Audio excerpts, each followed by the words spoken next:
Ahora vamos a escuchar a Juan Argentino Vega, que es contador público y licenciado en Ciencias Económicas por la Universidad Nacional de Cuyo, máster en Economía, profesor de grado y de posgrado de esta universidad, especialista en finanzas públicas y que entre otros cargos ha sido ministro de Hacienda de Mendoza, presidente del Banco de Mendoza y decano de Ciencias Económicas de la Universidad Nacional de Cuyo. Y en la actualidad, además de este extenso currículum, es el director de la filial de Cuyo de ASAP. Lo escuchamos. Muchas gracias. Bueno,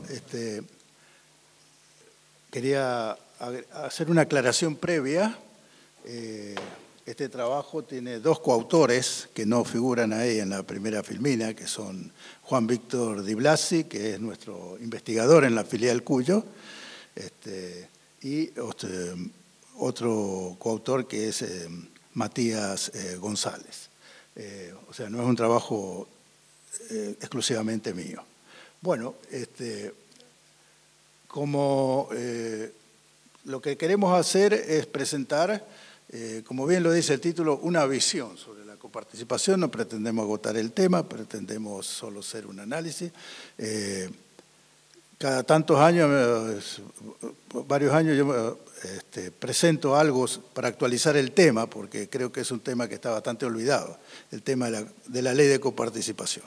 Bueno, este trabajo tiene como objetivo, como dice la pantalla, revisar algunos aportes recientes que han hecho diversos autores al régimen de coparticipación, sobre todo planteando la cuestión que dice la Constitución Nacional, que es indicadores objetivos de reparto, indicadores objetivos de distribución.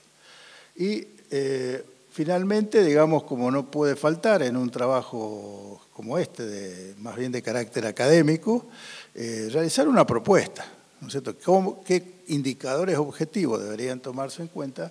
Y hacemos algún ejercicio de simulación, ¿no es cierto? Tratando de respetar lo que dice el artículo 75, inciso segundo de la Constitución Nacional reformada en 1994, a la que hemos agregado algunas cosas más que no figuran en la Constitución, pero que tampoco se oponen a ella, ¿no es cierto? Bueno, en esta exposición voy a hacer una breve reseña histórica, voy a revisar algunos antecedentes, como les decía, de autores recientes, todos de este siglo, no vamos a entrar en cosas del siglo pasado, y vamos a hacer la propuesta y finalmente sacaremos algunas conclusiones.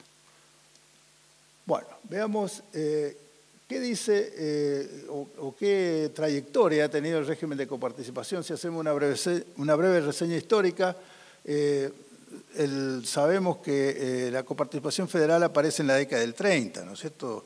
Cuando después de la crisis de 1929-30, el gobierno nacional decidió invadir, digamos, algunos campos reservados por la Constitución de 1853 a las jurisdicciones provinciales en cuanto a cuestiones impositivas, ¿no es cierto? Por ejemplo, aplicar impuestos directos, o continuar con lo que ya había empezado después de la crisis de 1891 con respecto a los impuestos indirectos, o sea, reformar todo ese sistema.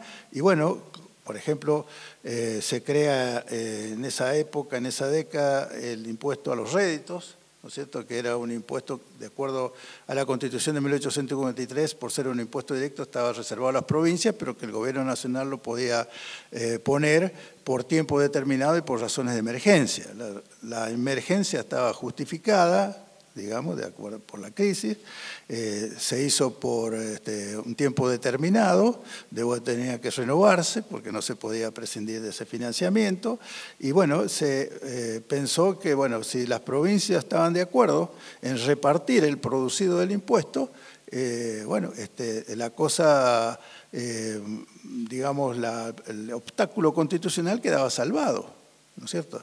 Y con respecto a los impuestos indirectos, bueno, estaba el régimen de impuestos internos unificados, que venía desde la última década del siglo XIX, venía como fuentes tributarias superpuestas entre el gobierno nacional y los gobiernos provinciales a partir de que se dicta esta ley de régimen de internos unificados, se establece un régimen de distribución con las provincias, ¿no es cierto?, en función de la producción y en función del consumo de los productos gravados, y se aplica también un impuesto a las transacciones en esa época, que luego es reemplazado por el impuesto a las ventas, que rigió hasta 1974, cuando fue reemplazado por el impuesto a valor agregado, ¿cierto? Entonces, también se hizo un régimen de coparticipación para eso. Los regímenes más, digamos, más que expresan mejor cómo era la realidad de la coparticipación entre la década del 30 y 1973, bueno, tenemos la ley 14738, que coparticipaba el impuesto a los réditos, o impuesto a las ganancias, y el impuesto a las ventas y otros impuestos, ¿no es cierto?, que reemplazó a las leyes originales, ¿no es cierto? Luego la ley 14390, que sustituyó a las leyes originales que regían el régimen de interno unificado. Aparte de esto, existía también los impuestos a los combustibles, que no lo he citado acá, que fundamentalmente financiaban el Fondo Vial Federal en esa época, ¿no es cierto?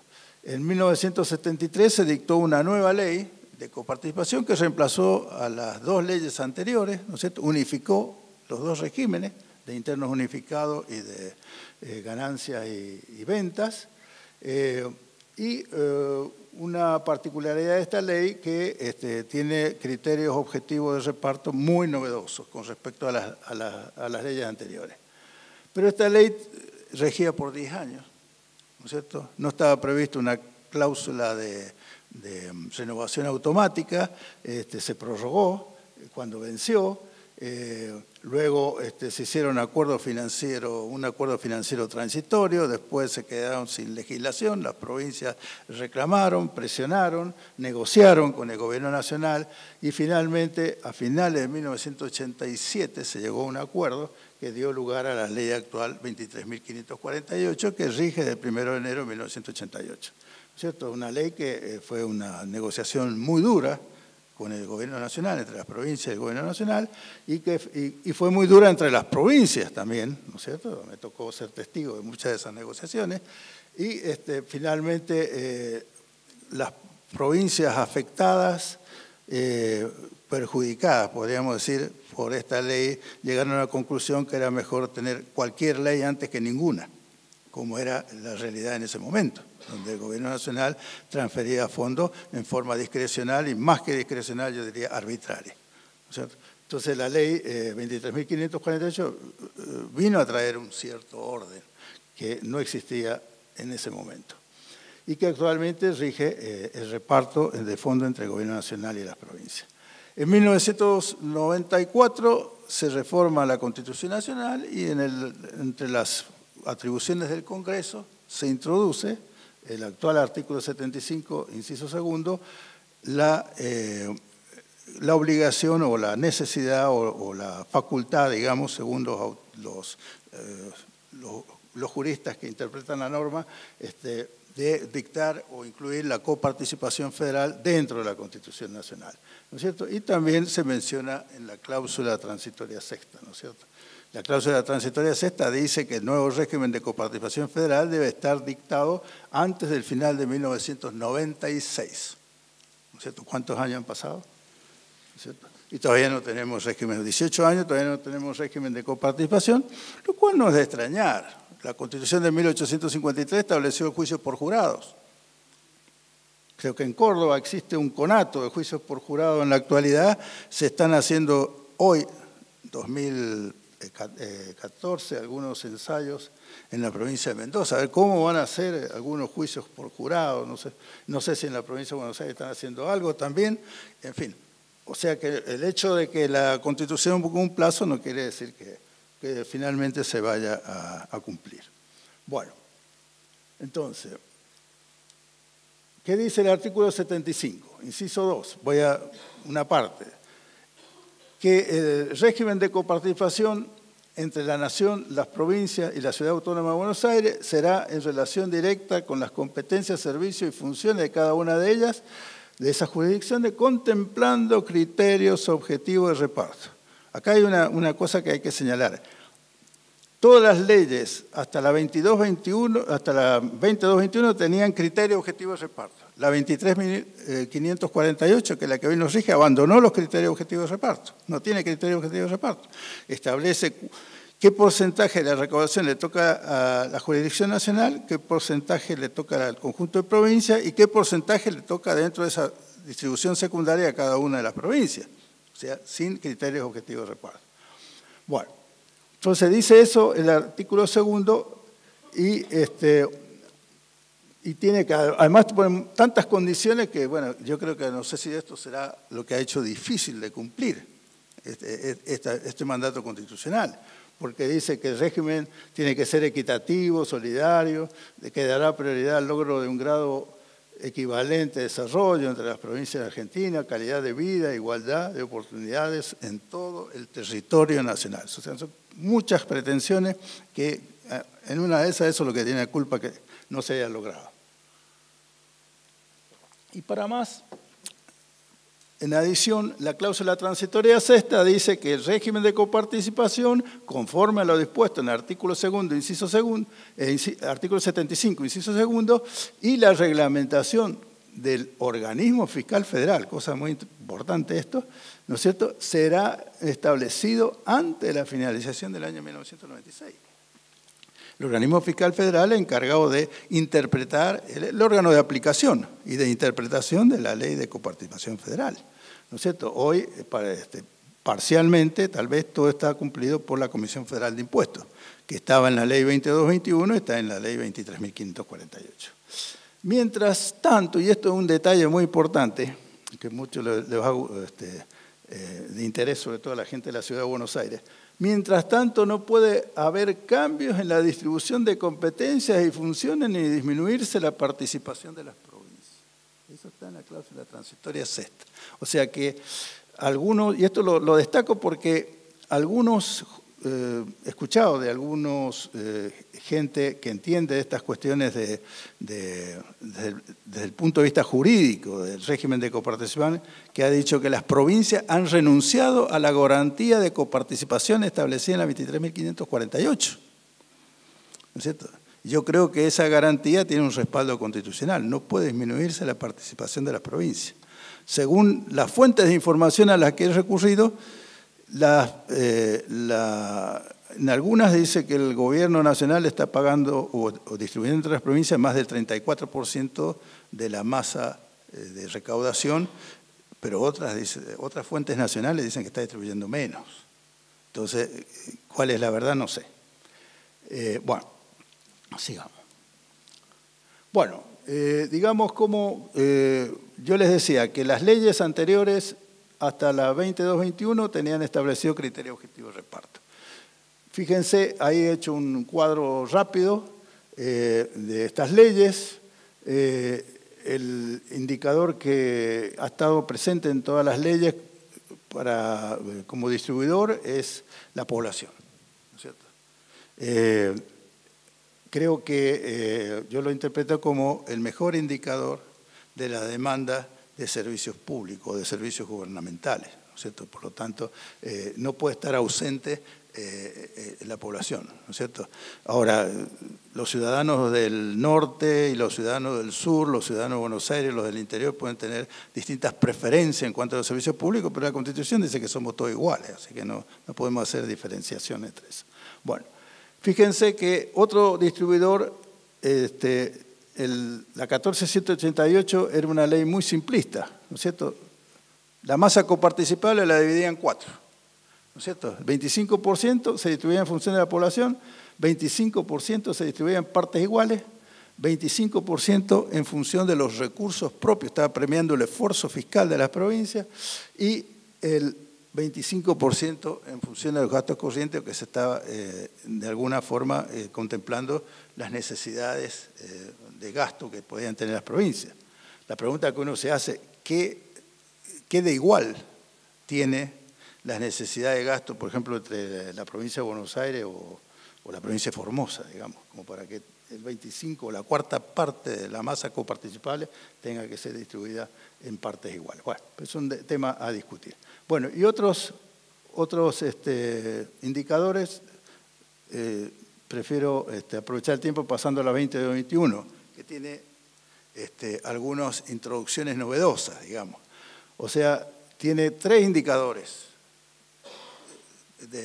indicadores objetivos de reparto. Primero, la población, donde le aumentó el peso a la población, 65% de peso, digamos, 65% de la masa coparticipable debía ser distribuido en proporción directa a la población de cada provincia, ¿no es cierto?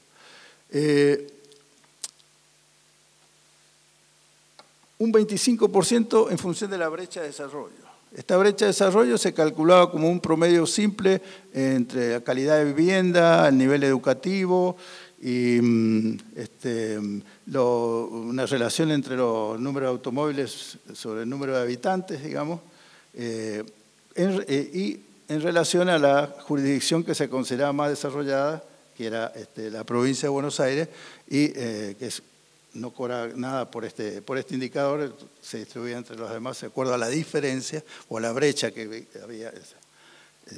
Después, el último era en función de la inversa de población. También uno dice, la inversa de la densidad de población, o sea que se tomaba en cuenta la densidad de población media del país. Las provincias que tenían una densidad de población inferior cobraban por este indicador, y las que tenían una densidad de población superior no cobraban nada, ¿no es cierto? Yo siempre hago la mención, Tucumán no cobraba nada, Mendoza sí cobraba, por ejemplo, mi provincia. Tucumán es una provincia que se considera en general con menos recursos que la provincia de Mendoza. Yo pienso, o conozco algo de Tucumán y veo que la población en realidad está más dispersa en Tucumán que en Mendoza.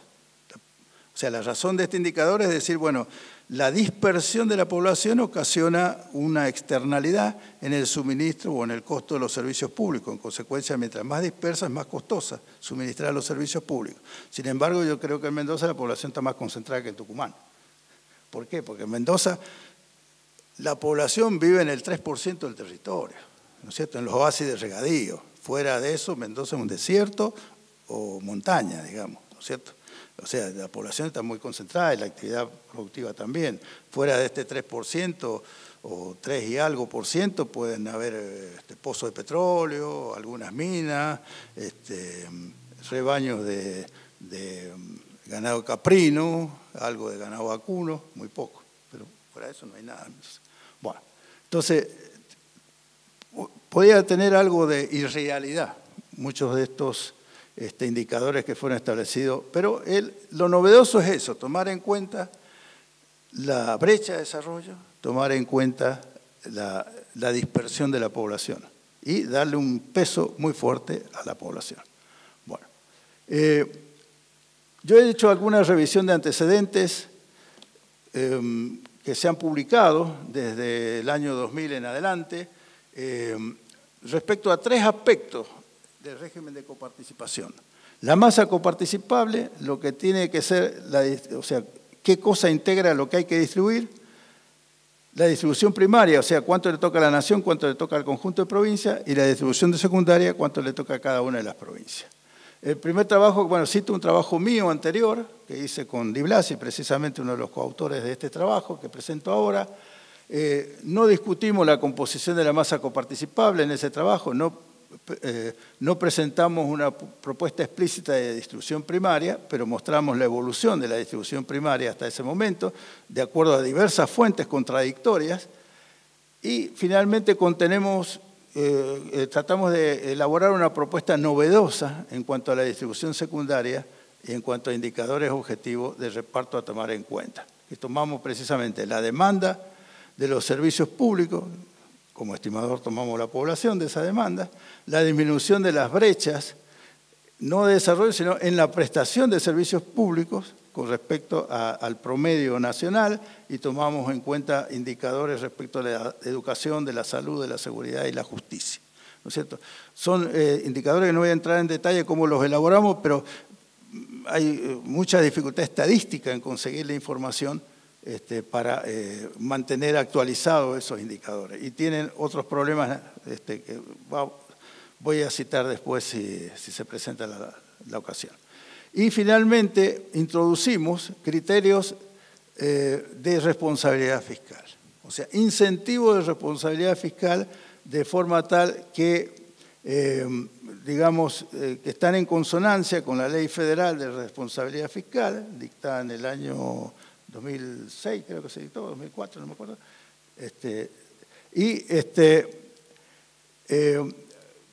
pero basado también en una experiencia nuestra, una experiencia de la provincia de Mendoza, donde introduce los incentivos de responsabilidad fiscal en la Ley de Coparticipación Municipal que se estableció en 1988.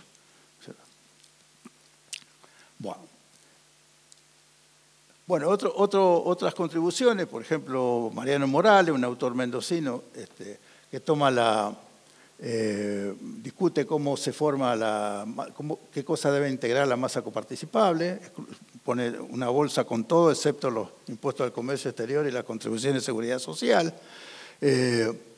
La distribución primaria habla en ese momento, digamos, toma las estadísticas que existían, cómo era la verdadera distribución primaria hasta ese momento, y prácticamente el 70% le tocaba a la nación, y el 30% y algo más, el 30% a las provincias y un poquito más para la Ciudad de Buenos Aires. La distribución secundaria pone diversos indicadores en cuanto a divide en transferencias asignativas, transferencias de igualación. En las transferencias asignativas toma la población, el esfuerzo fiscal, muy novedoso su trabajo. Y en las transferencias de igualación toma la capacidad tributaria, las necesidades básicas insatisfechas y la dispersión poblacional. Alberto Porto, un destacado autor en el campo de las finanzas públicas, profesor hasta hace poco de la Universidad de La Plata, creo que lo sigue siendo, toma también la masa coparticipable integrada por todos los impuestos, excluye los impuestos externos y los de seguridad social. La distribución primaria toma en cuenta la realidad hasta ese momento de las responsabilidades de gasto entre nación y provincia, y en cuanto a la distribución secundaria se partiría de coeficientes, los coeficientes actuales, ¿no es cierto?, se considera que como un límite mínimo de transferencia la que existía en el año que se tome como base, y a partir de ahí, de acuerdo a los nuevos indicadores, iría variando la distribución. Bueno, otro autor que tomamos en cuenta, bueno, el Consejo Empresario Argentino encargó un estudio a un grupo de economistas, Jorge Ávila, encabezado por Jorge Ávila, profesor de la Universidad del SEMA, donde lo novedoso de este trabajo proponen que se elimine el régimen de coparticipación federal.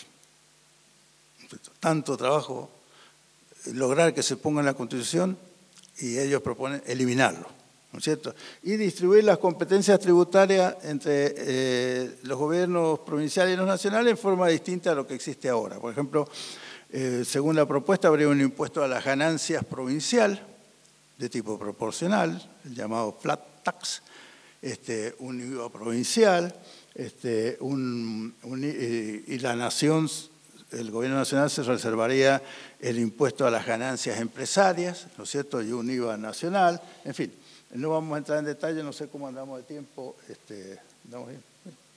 Corto, bueno, vamos a tratar de apurarnos. Después otro autor mendocino, Juan Antonio Zapata, que ha tenido importantes cargos en el gobierno nacional, ha sido secretario de Reforma Provincial en el Ministerio del Interior en la década del 90, también tiene su propuesta, y él en su distribución primaria también pone en una bolsa todo, excluye los impuestos de seguridad social, excluye los impuestos al comercio exterior. En un aporte posterior de Zapata, en una exposición de un trabajo que él no ha publicado, pero que lo ha expuesto, mete en la bolsa también los impuestos sobre el comercio exterior, una cosa interesante. Bueno, sigamos. Bueno, están las contribuciones de Horacio Pifano, un destacadísimo autor, que también tiene un régimen un poco complicado, no quiero entrar en mucho detalle para no... en homenaje a la brevedad. Les puedo mandar el PowerPoint y les puedo mandar el trabajo completo, digamos, a quien me lo pida, como para ver estos análisis, donde está citada toda la bibliografía de estos autores. Hay otra propuesta de Argañarás, de Valle, Barroy y Cristina, digamos, que hicieron también una propuesta novedosa, pero quiero ir para abreviar la exposición a algunas cuestiones que hacen a la realidad actual de la masa coparticipable y después la propuesta que yo hago, digamos, o que hacemos el grupo de autores de este trabajo con respecto a cómo vemos nosotros que debería ser el futuro régimen de coparticipación. Bueno, en esta filmina ustedes tienen cómo está compuesta la masa coparticipable en este momento. Ustedes ven que no todo entra todo el IVA, no entra todo ganancias está disminuido por los aportes al sistema previsional, por los aportes al fondo del conurbano bonaerense, etcétera, etcétera, y el impuesto a los créditos y deudos bancarios es parcialmente coparticipable, la otra mayoría de los otros impuestos son totalmente coparticipables. De la masa coparticipable bruta hay que deducir el 15% de precoparticipación que va al Sistema Nacional de Seguridad Social. Después hay un fondo para desequilibrio fiscal de las provincias. Nos queda la masa coparticipable neta, de las cuales, fíjense que la 23.548 decía que el 42 y 34% era para la Nación y el 56-65% era para las provincias. La Nación, de acuerdo a esto, ha quedado con menos, porque claro, hay un territorio nacional que estaba a cargo del gobierno nacional, que ahora es provincia, que es Tierra del Fuego, ¿no es cierto? Está la ciudad de Buenos Aires, que ahora es autónoma, pero sigue estando en ese reparto de la 23.548 a cargo de la Nación. Y después estaba el Fondo de Aporte del Tesoro Nacional de 1% que distribuye discrecionalmente el Ministerio del Interior, ¿no es cierto? Con lo cual la masa coparticipable va quedando bastante reducida. Bueno, si nosotros metemos todo el sistema tributario nacional y toda la coparticipación y queremos seguir la pista de cómo se distribuye cada impuesto, digamos, y dónde va a parar, a qué fondo va a parar, tenemos lo que alguna vez Richard Bert, cuando vio la representación gráfica de esto, dijo, parece un laberinto. Y quedó bautizado así el laberinto fiscal o el laberinto de la coparticipación. Y esa denominación ha perdurado en los últimos 20 años, digamos. En cualquier autor trae... Ustedes pueden seguir, este cuadro es de autoría de Oscar Aníbal Bertea, que es el asesor jurídico de la Comisión Federal de Impuestos, ¿no es cierto?, que ha permitido reproducir siempre que respetemos los derechos de autor que tiene señalado ahí abajo, ¿no es cierto? Bueno, ustedes pueden seguirle la pista al impuesto a las ganancias, cuánto va a cada afectación específica que puede tener parte de su recaudación, dónde va finalmente cuánto va a la masa coparticipable, y dentro de la masa coparticipable cuánto va a la Nación, cuánto va a las provincias, ¿no es cierto? Toma el impuesto al IVA, lo mismo, tiene el impuesto al cheque, tiene el impuesto interno, etcétera, y ven ustedes a dónde, cómo se distribuye. La verdad, un verdadero laberinto. Es difícil sistematizar esto y creo que la buena idea fue representarlo gráficamente, ¿no es cierto? Bueno, sigamos. Después podemos volver a esto si hace falta. Bueno, la propuesta que hacemos nosotros en este trabajo se refiere a la masa coparticipable, distribución primaria y distribución secundaria, como les había dicho. Entonces, nosotros decimos, ¿cómo debe estar integrada la masa coparticipable? Todos los impuestos deben integrar la masa coparticipable. No puede haber afectaciones específicas. Hasta los impuestos al comercio exterior debieran ser integrantes de la masa coparticipable, ¿no es cierto? Algunos juristas me han dicho, no, el artículo 4 de la Constitución reserva los impuestos al comercio exterior al gobierno nacional. Sí, en ese sentido, sí, las provincias no pueden aplicar impuestos al comercio exterior, ¿no es cierto? Pero eso no prohíbe que lo distribuya, ¿no es cierto? De hecho, el Fondo Nacional de la Soja es el agujero que ha roto el dique, digamos, ¿no es cierto?, que está distribuyendo el 30% de la recaudación de las retenciones a la exportación de soja está siendo distribuido entre las provincias para financiar infraestructura, ¿no es cierto? Inversiones en infraestructura. Por lo tanto, la misma nación ya está aceptando distribución de tributos sobre el comercio exterior. Por eso decimos nosotros la totalidad de los impuestos. Lo único que reconocemos que debe quedar afuera de todo esto son las contribuciones de seguridad social, porque la naturaleza tributaria de estas contribuciones se explican exclusivamente por su destino. Si no, no tendría que existir. Fíjense, no lo mencioné, pero la propuesta del Consejo Empresario Argentino era eliminar con el tiempo las contribuciones de seguridad social, ¿no es cierto? Porque con el pretexto de que, o con el argumento de que reduce la competitividad de la economía argentina, reemplazarlo con otras fuentes, ¿no? Con contribuciones patronales sobre los salarios, ¿no es cierto? Bueno, en fin, de acuerdo a cómo estaría integrada la distribución primaria, ¿cuánto le tocaría a la nación, cuánto a las provincias? De acuerdo a las estadísticas que hemos recogido, para el año 2002 hasta el 2009, más del 58% ha ido al gobierno nacional, ¿no es cierto? Y el 41% ha ido a las provincias. Entonces, podría ser la de 2009, la distribución del 2009, podría ser 60 y 40, 60 para la nación, 40 para las provincias, o podría ser un promedio de los últimos años. En fin, es un tema a discutir, pero más o menos por ahí podría ser la distribución primaria, ¿no es cierto? Acuérdense que estamos introduciendo más impuestos, todo lo de comercio exterior iría ahí, o sea que no habría problema de rebajar la participación que tienen teóricamente hoy en las provincias, las 23.548, porque en la práctica están recibiendo menos. Bueno, ¿qué indicadores objetivos proponemos para la distribución secundaria? La población, las necesidades básicas insatisfechas, porque eso es lo que está midiendo la disparidad de desarrollo entre las distintas provincias, como la brecha de desarrollo, como tenía la 22-21, parecido a eso, pero creemos que hay un aspecto negativo en este indicador objetivo, porque podría ser una tentación para las provincias de no hacer lo que tienen que hacer para solucionar el problema de las necesidades básicas insatisfechas. Ya como existió antes, digamos, cuando existía el Fondo para Desequilibrio Fiscales Provinciales, algunas provincias, las beneficiarias, mantenían el desequilibrio para poder seguir recibiendo fondos de esa fuente, ¿no es cierto? Que se financia con los impuestos a los intereses y actualizaciones de plazo fijo en la final de los 80. Bueno, y para compensar ese efecto negativo, las necesidades básicas insatisfechas, pensamos en introducir un índice de desarrollo humano, que elabora el Programa de las Naciones Unidas para todas las provincias argentinas.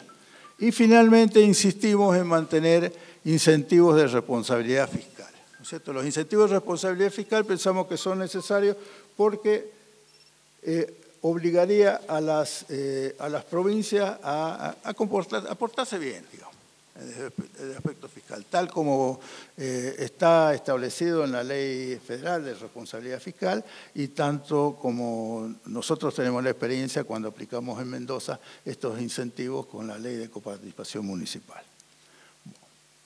Bueno, con respecto a la situación actual, bueno, este gráfico es muy complicado, pero tomemos la segunda columna, está indicando cómo está distribuida la población, que sería el indicador objetivo número 1, ¿no es cierto? La población, como ya lo señaló el expositor que me precedió, el 38 y pico % de la población está concentrada en la provincia de Buenos Aires, y ya está, eso sería digamos, el principal indicador para distribuir recursos. No miremos las otras columnas para no distraernos, digamos, pero está señalando otros aspectos de la distribución actual, digamos. Bueno, como indicador objetivo número 2 tomamos las necesidades básicas insatisfechas. En esta planilla, la segunda columna, está el índice de necesidades básicas insatisfechas que elabora el INDEC, digamos, de acuerdo al Censo Nacional de Población y Vivienda del año 2010. ¿no es cierto? Y ustedes pueden ver ahí cómo están el porcentaje de población con necesidad básica insatisfecha en cada una de las provincias argentinas.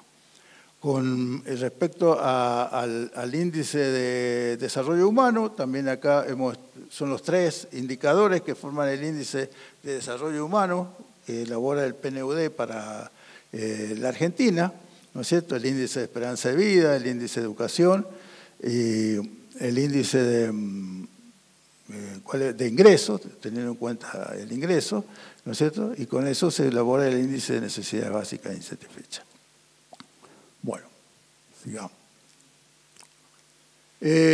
Distribución secundaria, entonces, cuando nosotros, digamos, el último indicador que proponemos, el número 4, serían los incentivos de responsabilidad fiscal. Para eso estamos tomando en cuenta 2 o 3 aspectos, digamos, que nosotros interpretamos responsabilidad fiscal. Para una propuesta que hemos hecho para Mendoza, para un nuevo régimen de coparticipación municipal, tomamos 5 indicadores de responsabilidad fiscal, pero acá nos hemos quedado con 3. El primero sería los ingresos corrientes sobre los gastos corrientes, o sea que eso sería un índice de solvencia, ¿no es cierto? Si este indicador es igual a 1, mejor dicho, si es superior a 1, este indicador indicaría que la provincia tiene capacidad para repagar su deuda y financiar inversiones. Si es igual a 1, está en el margen, y si está menor que 1, la provincia no tiene capacidad ni para repagar su deuda ni para financiar inversiones. El segundo, el régimen de... no alcanzo a leer acá, pero tiene que ver con el autofinanciamiento de la provincia, o sea, recursos propios o recursos que recibe la jurisdicción nacional, o sea, premiar el autofinanciamiento, el esfuerzo fiscal de la provincia por autofinanciarse. Y el último sería un indicador que combatiría el clientelismo electoral, digamos, la población servida, o si preferimos, el gasto en personal sobre el total de la población, digamos, lo invertimos en ese sentido.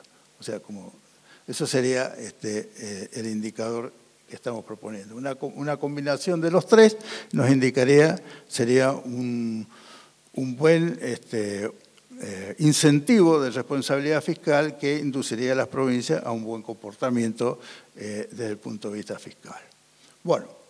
Y bueno, como para no entretenernos, jugar un poco, hicimos un ejercicio de simulación, ¿no es cierto? Tomando, para no perder tiempo imaginando cosas o imaginando distribuidores nuevos, tomamos los de la 22-21, 65% en función de la población, 30% en la combinación de necesidades básicas insatisfechas y índice de desarrollo humano, o sea, lo que llamaba la brecha de desarrollo, y el último, el 10%, en vez de la dispersión de la población, tomamos los incentivos de responsabilidad fiscal. Con eso nos da unos cambios muy grandes. En las 2 últimas columnas pueden tener en cuenta cómo quedaría esta distribución si se aplicara esto, que es un simple ejercicio de simulación, le vuelvo a repetir. No estamos casándonos con estos indicadores, ¿no es cierto? ¿Cuál es la provincia más beneficiada? ¿Cuál es la que saltaría a la cabeza?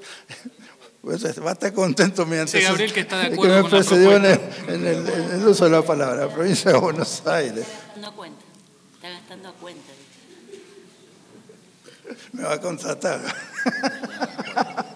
Bueno, ojo, no hay parcialidad en mi propuesta. Yo no tengo nada que conversar. En Mendoza queda más o menos igual. Así que no. O sea, si hay 2 provincias que han sido castigadas por el régimen de la coparticipación federal de la ley 23.548, han sido la provincia de Buenos Aires y la provincia de Mendoza. ¿No es cierto? Si ustedes miran la coparticipación per cápita, la más baja de todas es la provincia de Buenos Aires. ¿Quién le sigue para arriba? Mendoza. Después, cerca de la media nacional, están Córdoba y Santa Fe.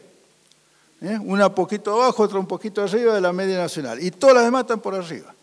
¿No es cierto? Uno, si mira los indicadores de la 23.548, dice, ¿por qué la provincia del Chaco le asignaron más del 5% en la distribución primaria?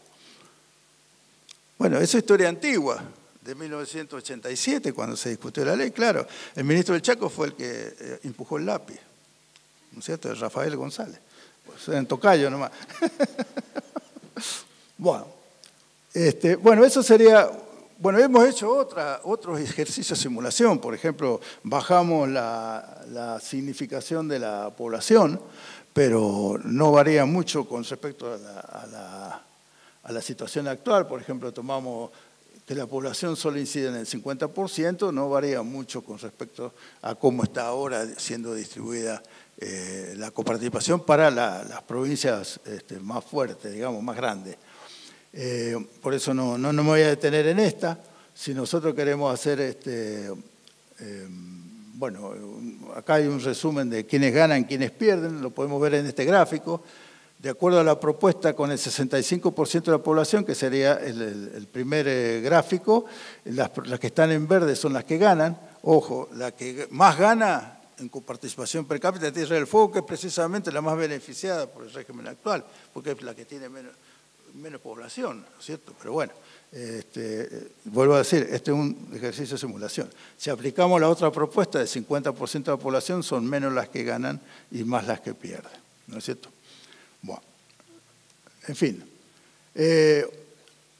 Claro que esto tiene que tener un régimen de transición, ¿no es cierto? No podemos aplicar un nuevo régimen de coparticipación de la noche a la mañana.